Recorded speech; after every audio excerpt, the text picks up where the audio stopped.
Chapitre 1. L'histoire des origines. L'histoire des six duchés se confond nécessairement avec celle de leur famille régnante, les Loin-Voyants.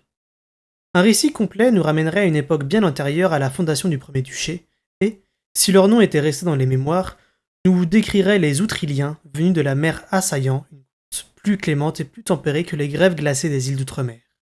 Mais nous ignorons les noms de ces lointains ancêtres. Quant au premier véritable roi, il ne nous en est parvenu guère plus que son nom et quelques légendes extravagantes. Il se nommait Preneur, tout simplement.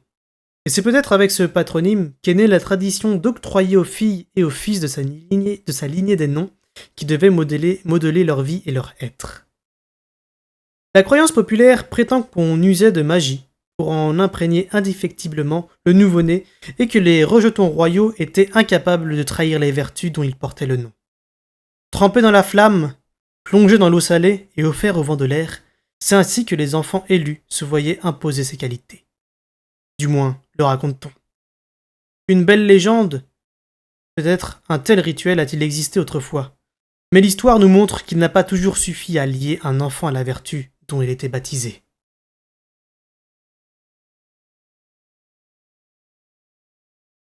Ma plume hésite, puis échappe à ma main noueuse, laissant une bavure d'encre sur le papier de Gerpu. Encore une feuille de ce fin matériau gâché dans une entreprise que je soupçonne fort d'être vaine. Je me demande si je puis écrire cette histoire ou si à chaque page transparaîtra un peu de cette amertume que je croyais éteinte depuis longtemps. Je m'imagine guéri de tout dépit, mais quand je pose ma plume sur le papier, les blessures d'enfance saignent au rythme de l'écoulement de l'encre née de la mer, et je finis par voir une plaie rouge vif sous chaque caractère soigneusement moulé. Gerpu et Patience manifestaient l'un comme l'autre un tel enthousiasme chaque fois que l'on parlait d'écrire l'histoire des six duchés, que j'ai fini par me persuader que l'effort en valait la peine. Je me suis convaincu que cet exercice détournerait mes pensées de mes souffrances et m'aiderait à passer le temps. Mais chaque événement historique que j'étudie ne fait que réveiller en moi les ombres de la solitude et du regret. Je crains de devoir abandonner cette tâche si je ne puis accepter de revenir sur tout ce qui m'a fait tel que je suis. Aussi, remets-je encore sur le métier mon ouvrage, pour m'apercevoir sans cesse que je décris mes origines plutôt que celles de notre pays.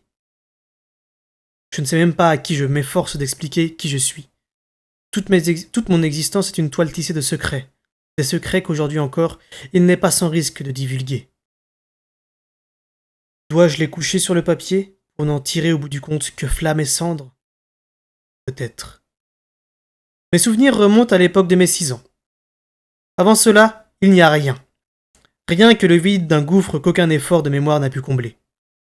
Avant ce jour, à œil de lune, il n'y a rien. Mais à cette date, les images apparaissent soudain, avec une richesse de couleurs et de détails qui me laissent pantois. Parfois les souvenirs semblent trop complets, et je me demande si ce sont réellement les miens.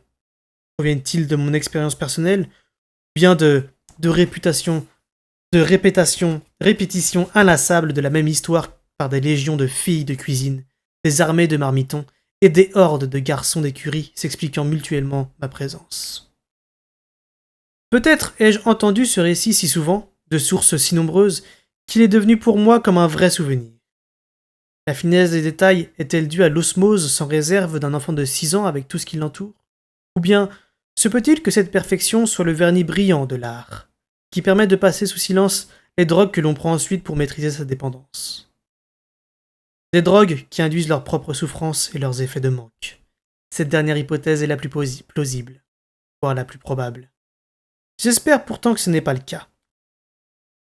Mes souvenirs sont presque physiques. Je ressens encore la tristesse froide du jour finissant la pluie implacable qui me trempait. Les pavés glacés des rues de la ville inconnue, même la rudesse calleuse de l'énorme main qui en serrait la mienne toute petite. Parfois je m'interroge sur cette poigne. La main était dure et rêche, et elle tenait la mienne comme dans un étau. Et pourtant, elle était chaude et sans méchanceté. Ferme, tout simplement. Elle m'empêchait de déraper dans les rues verglacées, mais elle m'empêchait aussi d'échapper à mon destin. Elle était aussi inflexible que la pluie grise et froide qui vitrifiait la neige et la glace piétinée de l'allée de gravier. Devant les immenses portes en bois du bâtiment fortifié, citadelle dressée à l'intérieur de la ville. Les battants de bois étaient hauts, pas seulement aux yeux d'un gamin de 6 ans. Des géants auraient pu les franchir sans courber la tête, et même le vieil homme, pourtant bien découplé, qui me dominait en paraissait rapetissé. Et elle me semblait étrange, bien que j'ai du mal à imaginer quel type de porte ou d'édifice aurait pu me paraître familier à l'époque. Simplement, ces vantaux sculptés, maintenus par des gonds de fer noir décorés d'une tête de cerf et d'un heurtoir en airain luisant, ces vantaux se situaient en dehors de mon expérience. Je me rappelle la neige fondue qui transperçait mes vêtements, mes pieds et mes jambes trempés, glacés. Et pourtant, encore une fois, je n'ai le souvenir d'aucun long trajet à pied au milieu des derniers assauts de l'hiver, ni qu'on m'ait porté. Non, tout commence là, juste devant les portes du fort, avec ma petite main emprisonnée dans celle du grand vieillard. On dirait presque le début d'un spectacle de marionnettes. Oui, c'est bien cela. Les rideaux s'étaient écartés et nous nous tenions devant la grande porte. Le vieil homme souleva le heurtoir d'airain et l'abattit 1, 2, 3 fois sur la plaque qui résonna sous les coups. Soudain, une voix s'éleva en coulisses.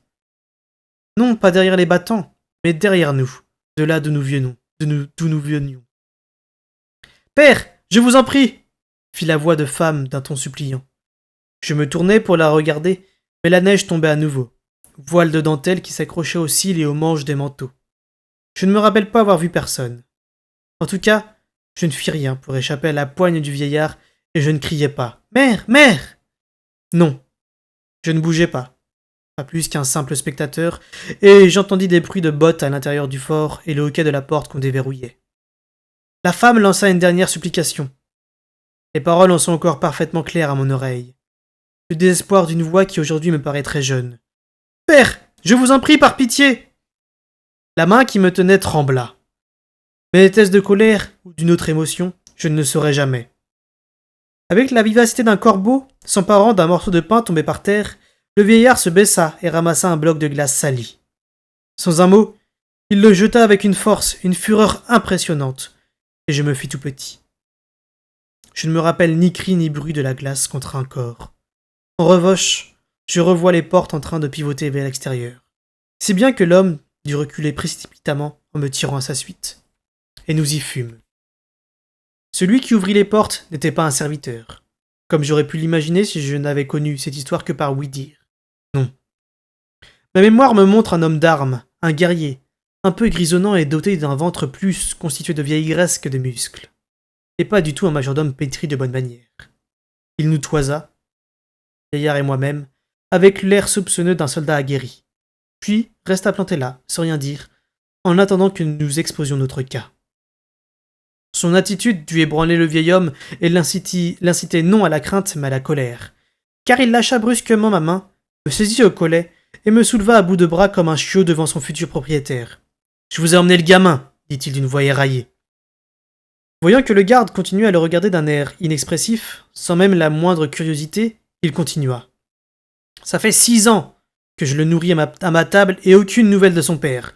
Jamais une pièce d'argent, jamais une visite, alors que d'après ma fille, il sait parfaitement qu'il lui a fait un bâtard. Alors, terminez de le nourrir et de me briser l'échine à la charrue pour lui mettre des vêtements sur le dos. Que celui qui l'a fait lui donne à manger. J'ai assez à faire avec la femme qui prend de l'âge et la mère de celui-ci à nourrir. Parce qu'il n'y a pas un homme qui en veut. Maintenant, pas un avec ce morveux sur ses talons. Alors prenez-le et refile-le à son père. » Là-dessus, il me lâcha soudainement que je m'étalais sur le seuil de pierre au pied du garde. Je m'assis pas trop meurtri pour autant que je m'en souvienne, et je levai le nez pour voir ce qui allait se passer entre les deux hommes. Le garde baissa les yeux sur moi, les lèvres légèrement pincées. Pas désapprobateur, mais avec l'air de se demander dans quelle catégorie me ranger. « De qui il est ?» demanda-t-il enfin, toujours sans curiosité, comme quelqu'un qui réclame des précisions sur une situation afin de faire un rapport clair à un supérieur. « De chevalerie !» répondit le vieil homme, qui m'avait déjà tourné le dos et s'éloignait de son pas mesuré sur l'allée de gravier. « Le prince chevalerie, ajouta-t-il sans s'arrêter. Celui qui est roi servant. Celui qu'il est. Il n'a qu'à s'occuper de lui, bien content d'avoir réussi à faire un môme quelque part. » Le garde resta un moment à regarder le vieillard s'en aller. Puis, sans un mot, il se baissa. m'attrapa au col et m'écarta pour pouvoir fermer les portes. Puis il me lâcha le temps de les verrouiller. Cela fait, il se planta devant moi et me contempla. Ses traits n'exprimaient aucune surprise particulière, seulement la résignation stoïque du soldat devant les aspects curieux de son devoir. « Debout, petit, et en avant », dit-il. Je le suivis au long d'un couloir mal éclairé, sur lequel s'ouvraient des pièces au mobilier spartiate. Les fenêtres encore munies de leurs volets pour repousser les frimas de l'hiver, on arriva devant une porte en bois aux battants patinés et décorée de somptueuses gravures. Là, l'homme s'arrêta et arrangea rapidement sa tenue. Je le revois clairement s'agenouiller devant moi, tirer sur ma chemise et rectifier ma coiffure d'une ou deux tapes bourrues. Mais j'ignorerais toujours si cela partait d'un bon sentiment et qu'il tenait à ce que je présente bien, ou s'il veillait simplement à ce que son pactage ait l'air impeccable. Il se redressa et frappa une seule fois à la double porte. Puis, sans attendre de réponse, à moins que je ne l'aie pas entendu, il poussa les battants, me fit entrer et referma derrière lui. La pièce était aussi chaude que le couloir avait été froid, aussi vivante que les autres avaient été désertes. J'ai souvenir d'une profusion de meubles, de tapis, de tentures, d'étagères couvertes de tablettes d'écriture et de manuscrits, le tout baignant dans la paillaille qui s'installe dans toute pièce confortable et souvent utilisée. Un feu brûlait dans une énorme cheminée et répandait une chaleur agréablement parfumée de résine. Une table immense était placée obliquement par rapport à la flamme, et un personnage trapu était assis derrière, les sourcils froncés, plongé dans la lecture d'une laisse de feuilles. Il ne leva pas les yeux tout de suite, ce qui me donna l'occasion d'examiner quelques instants la broussaille indisciplinée de ses cheveux noirs. Quand enfin il interrompit sa lecture, j'eus l'impression que ses yeux noirs nous embrassaient d'un seul regard vif, le garde et moi. « Eh bien, Jason ?» demanda-t-il, et malgré mon jeune âge, je le sentis résigné à être dérangé. « Qu'y a-t-il » Le soldat me donna un léger coup à l'épaule qui me propulsa d'environ 1 pied vers l'homme. « C'est un vieux laboureur qui nous l'a amené, prince vérité, messire. Il dit que c'est le bâtard au prince chevalerie, messire. » Pendant quelques instants, l'homme, fatigué derrière le bureau, continua de me dévisager, l'air un peu égaré. Puis, une expression qui ressemblait fort à de l'amusement illumina ses traits et il se leva. Il contourna la table et vint se placer devant moi, les poings sur les hanches, les yeux fixés sur moi. Je ne sentis aucune menace dans son examen. On aurait plutôt dit que quelque chose dans mon apparence lui plaisait énormément. Je levai vers lui un regard empreint de curiosité. Il arborait une courte barbe noire, aussi touffue et désordonnée que sa chevelure, et ses joues étaient tannées au-dessus. D'épais sourcils surplombaient ses yeux sombres, sa poitrine bombait comme un tonneau, et ses épaules tendaient le tissu de sa chemise. Ses poings étaient carrés et couturés de cicatrices, bien que les doigts de sa main droite fussent tachés d'encre. Il ne me quittait pas des yeux, et son sourire allait s'élargissant. Tant et si bien qu'il finit par éclater d'un rire qui évoquait un ébrouement. « Sacrebleu !» s'exclama-t-il. « Ce petit tient effectivement de chèvre, fécond d'Eda. Qui aurait cru ça de mon illustre frère, le très vertueux ?» Le garde ne risqua nulle réponse. On ne lui en demandait d'ailleurs pas. Il maintint un garde-à-vous vigilant, attentif aux ordres, un vrai soldat. L'autre homme, cependant, continuait à m'observer avec curiosité. « Quel âge a-t-il » demanda-t-il au garde.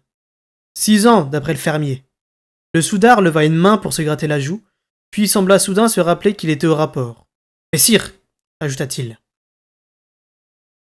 Son supérieur ne parut pas remarquer ce bref relâchement de discipline. Son regard noir se promenait sur moi, et son sourire amusé grandissait. « Disons donc 7 ans à peu près, le temps que le ventre de la mère s'arrondisse. Foutre ! Oui, c'était la première année où les Chiurdas ont essayé de bloquer le col. Chevalerie reste dans le coin 3 ou 4 mois à les convaincre de le rouvrir. On dirait qu'il n'y a pas que ça qu'il ait réussi à ouvrir, ventre bleu. Qui aurait cru ça de lui ?» Il se tut, puis soudain. « Qui est la mère ?» Le garde se tortilla, mal à l'aise. « On sait pas, messire. Il y avait que le vieux fermier devant la porte, il a juste dit que c'était le bâtard au prince chevalerie et qu'il voulait plus le nourrir ni l'habiller. C'est celui qui l'a fait qui doit s'en occuper, il a dit. » L'autre haussa les épaules comme si la question n'avait guère d'importance. Il a l'air bien soigné. D'ici une semaine, 15 jours au plus, je parie que la mère se présentera en pleurnichant à la porte des cuisines parce que son gamin lui manquera. Je saurai alors qui c'est, si je ne l'ai pas appris avant. Dis-moi, petit, comment t'appelles-tu? Son pourpoint était maintenu fermé par une agrafe tarabiscotée en forme de tête de cerf. Elle luisait de reflets bronze, or et rubis, suivant les mouvements des flammes de l'âtre. Petit, répondis-je. J'ignore si je ne faisais que répéter le mot dont le garde et lui se servaient pour s'adresser à moi, ou si, réellement, je ne possédais pas d'autre nom. Un instant, l'homme parut surpris. Et une expression de pitié peut-être passa sur son visage. Mais elle s'effaça aussitôt, et il eut seulement l'air contrarié ou légèrement agacé. Il jeta un coup d'œil à la carte qui l'attendait sur la table derrière lui. « Bon, dit-il dans le silence de la salle. Il faut s'occuper de lui, au moins jusqu'à ce que le chef soit revenu. Jason, trouve-lui de quoi manger et un endroit où dormir. Pour cette nuit en tout cas. Je réfléchirai demain à ce qu'il faut faire de lui.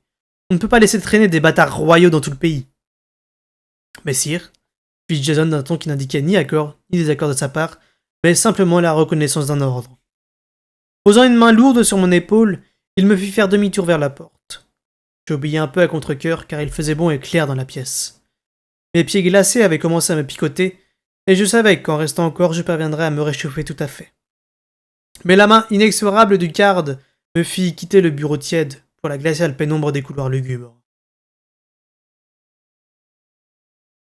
Ils me parurent encore plus sombres et interminables tandis que je m'efforçais de suivre les grandes enjambées du garde. Une plainte m'échappa peut-être, à moins qu'il ne se fût lassé de ma lenteur. Toujours est-il qu'il se retourna brusquement, m'attrapa et me hissa sur son épaule aussi négligemment que si je ne pesais rien. « T'as un petit lambin, toi » observa-t-il sans rancœur. Et il me porta ainsi, le long des couloirs qui tournaient, montaient, descendaient, jusqu'à ce que nous arrivions enfin dans une vaste cuisine baignée d'une lumière jaune. Là, une demi-douzaine de gardes mangeaient et buvaient. Assis une grande table balafrée d'entaille, devant une flambée 2 fois plus fournie que celle du bureau. La salle sentait la nourriture, la bière et la sueur. Les vêtements de laine humides, le bois et la graisse brûlée. Tonneaux et tonnelets s'alignaient contre un mur et les blocs obscurs des quartiers de viande fumée pendaient aux poutres. Quelqu'un retira une broche du feu et le morceau de venaison goûta sur les pierres de l'âtre. Mon estomac s'agrippa soudain mes côtes quand je sentis ce fumet somptueux. Jason me déposa sans douceur sur le coin de table le plus proche de la cheminée, en repoussant le coude d'un homme au visage dissimulé derrière une chope. « Tiens, Burish, dit Jason sur le ton de la conversation, à toi de t'occuper du mioche. » Et il me tourna le dos. Je le regardais avec intérêt arracher un bout de pain gros comme son poing d'une miche brun foncé, puis tirer de sa ceinture un coutelas, couper un coin de fromage dans une roue. Il me fourra le tout dans les mains, puis il s'approcha du feu et entreprit d'enlever du quartier de venaison une portion de viande digne d'un adulte. Sans perdre de temps, je m'attaquai au pain et au fromage. À côté de moi, le nommé Burish posa sa chope et lança vers Jason un regard dépourvu de bienveillance. « Qu'est-ce que c'est que ça ?» demanda-t-il, avec une inflexion qui me rappela tout à fait l'homme du bureau. Comme lui, il avait les cheveux noirs et indisciplinés, mais son visage était étroit et anguleux, de la couleur tannée que donnent de fréquents séjours au grand air. Il avait les yeux plus marrons que noirs et les doigts longs et habiles. Il sentait le cheval, le chien, le sang et le cuir. « C'est à toi de le surveiller, Burish, ordre du prince vérité. »« Pourquoi ? T'es un homme à chevalerie, non ? Tu t'occupes de son cheval et de ses chiens et de ses faucons ? Et alors ? Alors tu t'occupes de son bâtard jusqu'à ce que chevalerie revienne et le prenne en main. » Jason me présenta une tranche de viande dégoulinante. Je regardais alternativement le pain et le fromage que je tenais, répugnant à lâcher l'un ou l'autre, mais alléché aussi par la venaison fumante. L'homme haussa les épaules, comprenant mon dilemme, et avec le sens pratique et le détachement typique du soldat, plaqua la viande sur la table à côté de moi. Je m'empiffrai de pain jusqu'à la gueule, et me déplaçai pour pouvoir surveiller la suite de mon repas. « C'est le bâtard de chevalerie ?» Jason haussa les épaules, affairé à se servir à son tour de pain, de viande et de fromage. C'est ce qu'a dit le vieux fermier qui l'a emmené. Il étendit viande et fromage sur une tranche de pain, mordit une énorme bouchée de l'ensemble et poursuivit en mastiquant. Il a dit que Chevalerie devait être bien content d'avoir fait un môme quelque part et qu'il devait se débrouiller avec maintenant. Un silence étrange tomba dans la cuisine. Les hommes se figèrent avec leur pain, leur chope ou leur tranchoir à la main, et tournèrent leur regard vers le nommé Burish. Avec soin, l'intéressé posa sa chope loin du bord de la table et parla d'une voix calme et unie, avec des mots précis. Si mon maître n'a pas d'héritier, c'est la volonté d'Eda, et pas la faute de sa virilité. Dame Patience a toujours été délicate, et... D'accord, acquiesça vivement Jason. Et on a devant nous la preuve que sa virilité fonctionne bien. C'est tout ce que je t'en disais, moi, hein, rien d'autre, hein. Il s'essuya hâtivement la bouche sur sa manche. En plus, il ressemble drôlement au prince chevalerie. Son frère le disait encore à l'instant. C'est pas la faute du prince de la couronne si sa dame Patience porte pas sa semence à terme. Burish se dressa brusquement. Jason recula précipitamment d'un pas ou deux avant de se rendre compte que c'était moi, la cible de l'homme. Burish m'agrippa les épaules et me tourna face au feu. Lorsqu'il me prit brusquement par la mâchoire et leva mon visage vers le sien, mon saisissement fut tel que je lâchai mon fromage et mon pain. Sans y prêter attention, il me fit pivoter la tête vers la cheminée et m'examina comme on étudie une carte. Mes yeux croisèrent les siens et j'y eus de la colère, comme si ce qu'il voyait sur mes traits lui était une injure personnelle. Je voulus me détourner pour échapper à ce regard, mais il me retint. Je restai donc les yeux braqués sur les siens et pris l'air le plus provoquant possible. Je vis alors son expression furieuse céder à regret la place à une sorte d'étonnement. Enfin, durant une seconde, il ferma les yeux comme pour les protéger d'une vision cruelle. Voilà qui va éprouver la volonté de madame, jusqu'aux limites de son nom, dit-il à mi-voix. Alors il me lâcha le menton et se baissa maladroitement pour ramasser le pain et le fromage que j'avais laissé tomber. Il les épousta et me les rendit. Je regardais fixement l'épais pansement qui, lui prenant le mollet droit, remontait jusqu'au-dessus de son genou et l'avait empêché de plier la jambe. Il se rassit, attrapa un pichet sur la table, remplit sa chope et but en m'étudiant par-dessus le bord du récipient. « Il l'a eu de qui, chevalerie » demanda un imprudent à l'autre bout de la table. Burish porta son regard sur l'homme tout en reposant sa chope. Il ne dit rien pendant un moment, et je perçus la même intensité de silence qu'auparavant. À mon avis, c'est les oignons de chevalerie de savoir qui est la mère, et pas des commères de cuisine, répondit-il enfin d'un ton posé. D'accord, acquiesça prudemment l'autre. Et Jason hocha la tête comme un oiseau pendant sa parade nuptiale. Malgré mon jeune âge, je m'interrogeais sur cet homme qui, une jambe bandée, parvenait d'un seul regard ou d'un seul mot à soumettre une salle remplie d'hommes aguerris. Ce petit n'a pas de nom, fit Jason, rompant le silence. Il dit qu'il s'appelle Petit, c'est tout. Ces déclarations parurent laisser tout le monde quoi. Burish comprit. Le silence s'éternisa tandis que je terminais mon pain, mon fromage et ma viande, et faisais descendre le tout à la d'une ou deux gorgées de bière que Burish m'offrit. Peu à peu, par groupe de 2 ou 3, les gardes quittèrent la pièce. Mais Burish resta à boire et à me dévisager. Puis il dit enfin. Bon. Si je connais bien ton père, il va prendre le taureau par les cornes, il fera ce qu'il faut et ce qui est bien. Mais Eda seul sait ce qu'il considérera comme bien. Probablement ce qui fera le plus mal. Il m'examina encore un moment sans rien dire. Tu as eu assez à manger demanda-t-il enfin. J'acquiesçai. Il se leva rainement pour me faire descendre de la table. Alors viens avec moi, Fitz. Il sortit de la cuisine et s'engagea dans un nouveau couloir. Sa jambe pensée alourdissait sa démarche, peut-être la bière y avait-elle aussi sa part. En tout cas, je n'avais aucun mal à le suivre. Nous arrivâmes enfin devant une porte massive flanquée d'un garde qui nous fit signe de passer tout en me dévorant des yeux. Dehors, un vent glacé soufflait. La glace et la neige que le jour avait amollie s'étaient redurcies avec la nuit. Le sol craquait sous mes pas, et la bise semblait se frayer un chemin sous mes vêtements par le plus petit accroc, par le moindre ajour. Le feu de la cuisine avait réchauffé mes pieds et mes jambières, mais sans les sécher tout à fait, et le froid s'en ressaisit. Je me rappelle l'obscurité et la fatigue soudaine qui me prit. Une somnolence matinée d'envie de pleurer qui ralentit mon pas derrière l'inconnu à la jambe bandée de la cour noire et glacée. De hautes murailles nous entouraient, au sommet desquelles des gardes apparaissaient par intermittence, silhouettes ténébreuses que l'on discernait seulement parce qu'elles occultaient parfois les étoiles. Brûlé par le froid, j'avançais en trébuchant. Sur le chemin glissant, mais quelque chose chez Burish chez Buriche m'interdisait de pleurnicher ou de lui demander grâce, et je tins bon. Nous parvînmes enfin à un bâtiment d'où il tira la lourde porte à lui. Par l'ouverture s'échappa une bouffée d'air tiède aux effluves animaux, accompagnée d'une vague lumière jaune. Un garçon d'écurie se redressait dans son nid de paille, l'air ensommeillé, battant des paupières comme un oisillon ébouriffé. Sur un mot de Buriche, il se roula de nouveau. Il se roula de nouveau en boule et se rendormit. Nous passâmes à côté de lui, et Buriche ferma la porte derrière nous. Puis, ramassant la lanterne qui brûlait maigrement auprès, il me fit avancer. Je pénétrai alors dans un autre monde, un univers nocturne peuplé de bruits d'animaux, déplacements, respirations, un monde où des molosses levaient la tête de sur leurs pattes croisées pour m'observer avec des yeux où la lanterne mettait des éclats verts ou dorés. Des chevaux s'agitèrent à notre passage devant leur box. Les faucons sont plus loin, tout au fond, m'annonça Buriche. Apparemment, c'était un fait qu'il me fallait savoir, et j'en pris bonne note. Et voilà, dit-il enfin, ça ira. Pour l'instant, en tout cas. Du diable, si je sais quoi faire d'autre de toi. S'il n'y avait pas d'impatience, je croirais que le maître fait les frais d'une bonne farce divine. Tiens, Fouineau, pousse-toi un peu. Fais une place au gamin dans la paille.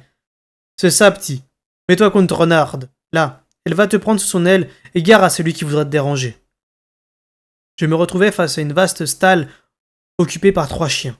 Bien réveillés, ils restaient néanmoins allongés et leur queue raide battait au son de la voix de Buriche. Je m'avançai d'un pas hésitant parmi eux et finis par m'étendre à côté d'une vieille chienne, au museau blanchi qui arborait une oreille déchirée. L'aîné des mâles me considérait avec une certaine suspicion, mais le troisième du groupe. Fouineau, un chien encore à mi-croissance, m'accueillit en me léchant les oreilles, en me mordillant le nez et avec force coups de pas de joueur. Je passai un bras autour de lui pour le calmer, puis me pelotonnai au milieu du groupe comme Buriche me l'avait conseillé. Il jeta sur moi une couverture épaisse qui sentait fort l'écurie. Dans la stalle voisine, un cheval d'une taille étonnante s'énerva soudain et fit résonner la cloison d'un coup de sabot avant de passer la tête par-dessus pour voir d'où provenait toute cette agitation nocturne. Buriche l'apaisa d'une main distraite. On vit un peu à la dure dans cet avant-poste. Tu verras. Castelcerre est plus hospitalier. Mais pour cette nuit, tu seras au chaud et en sécurité ici. Il resta à nous regarder les chiens et moi. Chevaux, matins et faucons, messire chevalerie, je m'occupe d'eux depuis des années pour vous et je m'en occupe bien. Mais vous de Champy, alors là, je ne sais vraiment pas quoi en faire.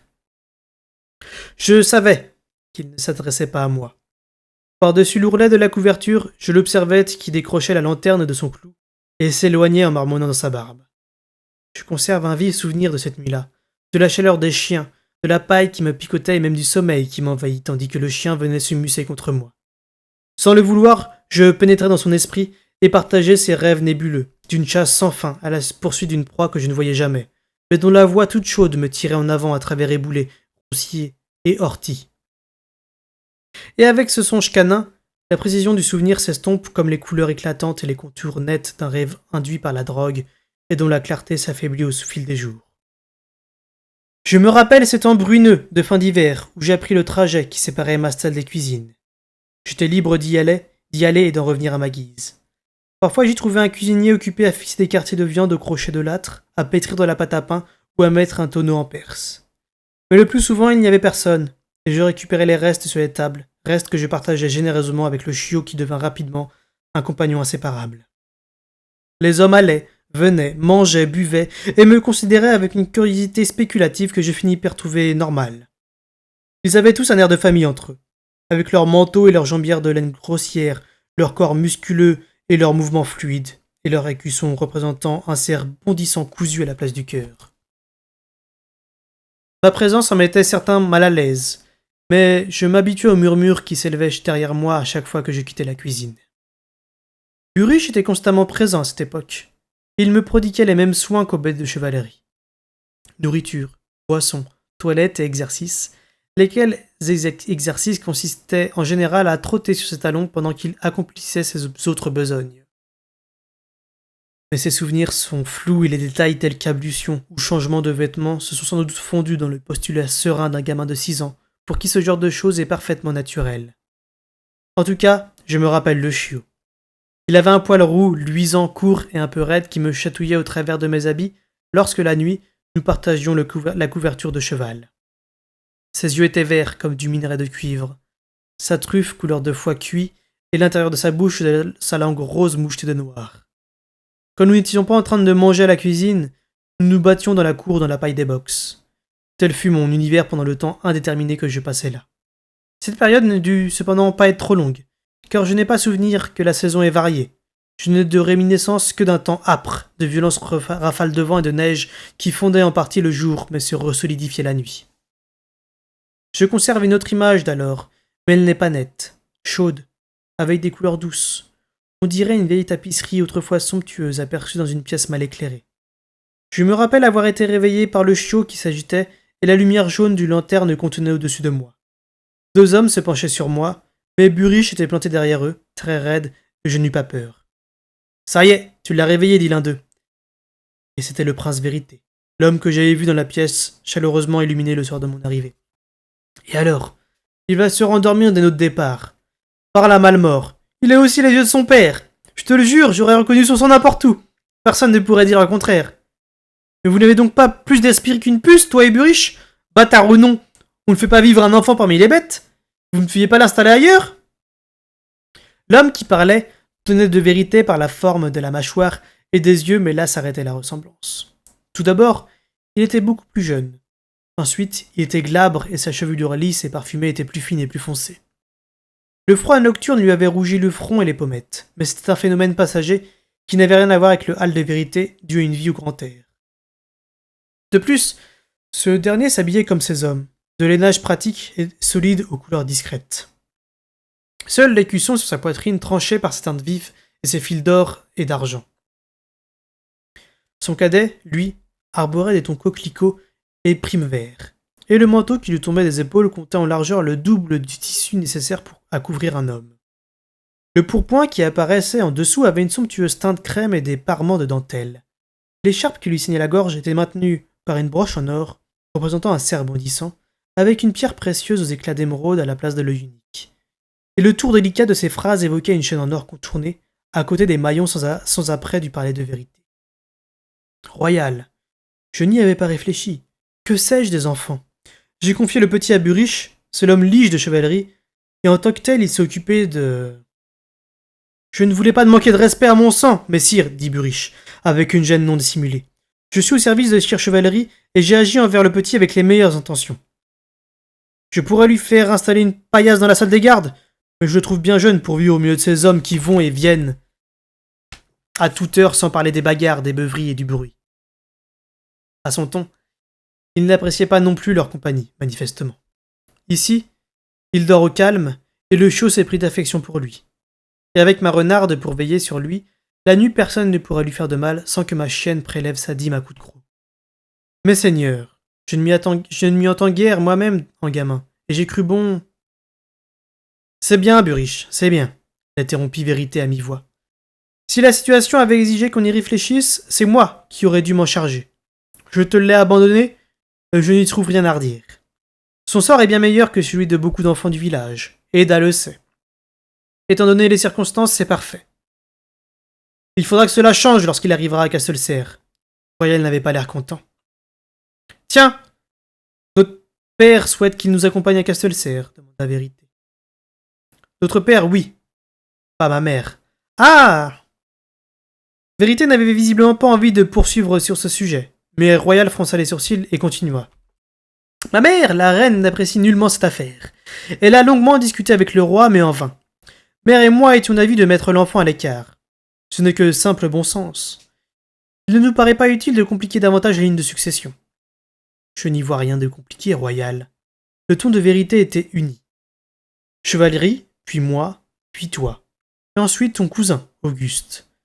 Ce bâtard n'arrive que très loin derrière, en 5e position. Je sais parfaitement que tu me précèdes. Ne te crois pas obligé de t'en flatter devant moi à toute occasion. Fit Royal d'un ton glacial. Il me jeta un regard noir. Je persiste à penser qu'il vaudrait mieux l'éloigner. Imaginons que Dame Patience ne donne jamais d'héritier à chevalerie. Imaginons qu'il décide de reconnaître cet enfant. Cela risquerait fort de diviser la noblesse. Pourquoi tenter le diable?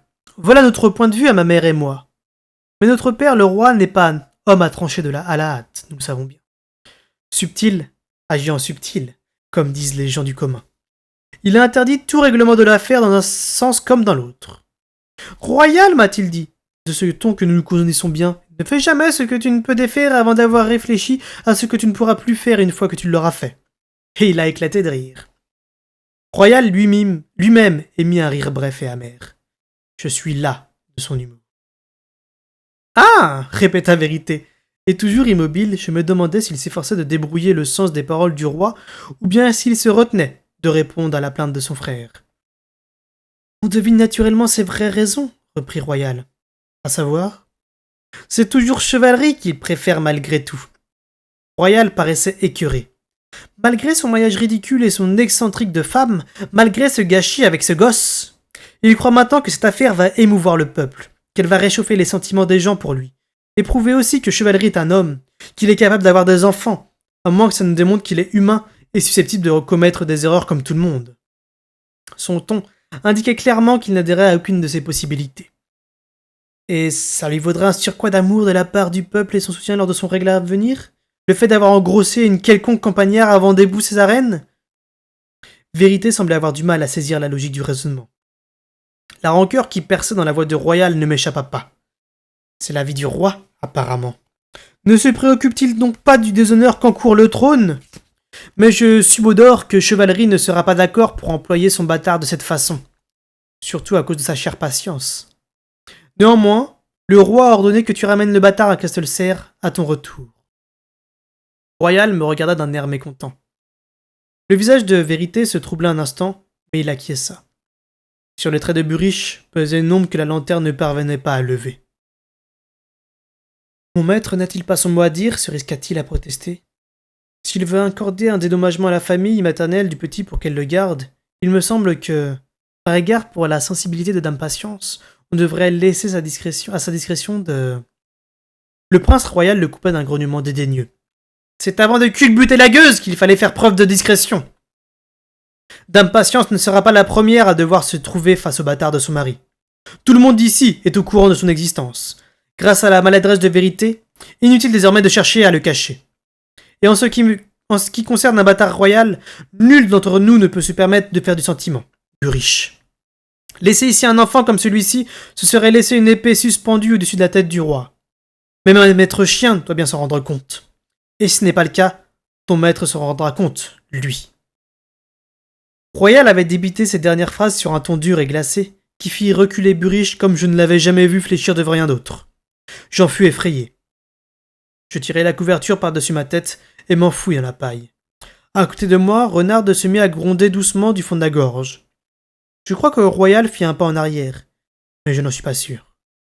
Les trois hommes sortirent peu après, et s'ils échangèrent d'autres propos, je n'en garde aucun souvenir. Le temps passa.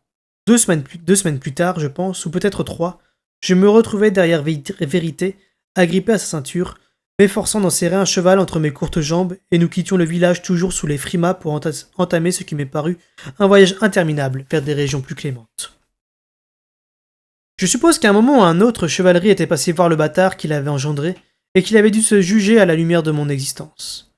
Mais je n'ai nul souvenir d'une rencontre avec mon père. La seule image de lui que je conserve provient de son portrait accroché à un mur de Castelcerre.